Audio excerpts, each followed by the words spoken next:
Bom dia, crianças! Hoje, 15 de dezembro de 2020, nós vamos para a nossa aula de língua portuguesa lá no livro de língua portuguesa, na página 244. Nós vamos estudar um pouquinho sobre os contos maravilhosos, as suas características, né? E aí, dentro dos contos maravilhosos podem aparecer reis, rainhas, personagens mágicas como bruxas e fadas e também pessoas comuns, né?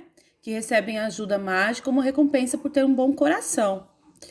Nessas histórias, o herói e a heroína também é conhecido como protagonistas, ou seja, personagem principal, não é mesmo?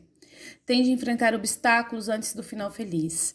E aí ele vai estar cheio, vai acontecer um monte de coisas, até que ele vai sofrer bastante antes de chegar, enfim, o final feliz dele. Que normalmente é aquele foram felizes para sempre, foi feliz para sempre, né? E aí, número 1, letra A. Como costumam começar os contos maravilhosos? Crianças, os contos maravilhosos geralmente começam com as expressões, né? Expressões que indicam tempo e lugares longínquos, né? Indefinidos, eles não dão uma definição de que tempo exato aconteceu. Normalmente era uma vez, há muito tempo, em um reino distante. E no início do conto há uma descrição dos personagens, ou seja, conta exatamente como é que é o personagem, seus sonhos, suas tristezas. Na letra B, em que lugares costuma acontecer a história? Bom, esses lugares são palácios, florestas e também pode ocorrer algum outro lugar. A descrição desse lugar deve ser bem detalhada, ou seja, se você for escrever um conto maravilhoso, você tem que detalhar exatamente como que é esse lugar para que o leitor possa imaginá-lo, né? E aí, depois, letra C. Como geralmente o problema é resolvido?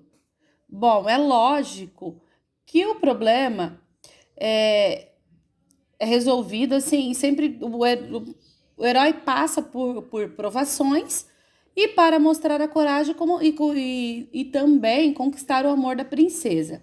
Sendo muitas vezes, aí como é que ele resolve tudo isso? Às vezes ele é ajudado por uma fada, por um elemento mágico, né, que o salva do perigo. Aí depois nós temos também na letra D, como geralmente o problema é resolvido? Como costumam terminar os contos maravilhosos? Como é que eles terminam? Bom, o herói vence os obstáculos, casa-se com a princesa e eles vivem felizes para sempre. Ou se não tiver reis, rainhas e princesas, os protagonistas superam as dificuldades e vivem bem, que é o caso lá da história dos homenzinhos, ok? Aí, a prof vai fazer a leitura de uma história para vocês, tá? E após ouvir essa história, você vai pensar, refletir aí qual a situação inicial e o problema pelo qual o personagem tem de passar. Como o problema é superado? Como a história termina e como fica a vida do personagem depois de tudo resolvido, ok? E letra B, observe as características das personagens, veja se aparecem recursos mágicos para ajudar os protagonistas. Isso aqui nós vamos olhar, fazer esse olhar, ter esse olhar daqui a pouco. Então, eu vou fazer a leitura para vocês de uma história que vocês vão gostar muito, de uma história maravilhosa também. Essa história também tem reis, rainhas e princesas, e é a história da princesa e da ervilha. A prof vai ler para vocês. E aí, essa história é da princesa e da ervilha. Só um minutinho.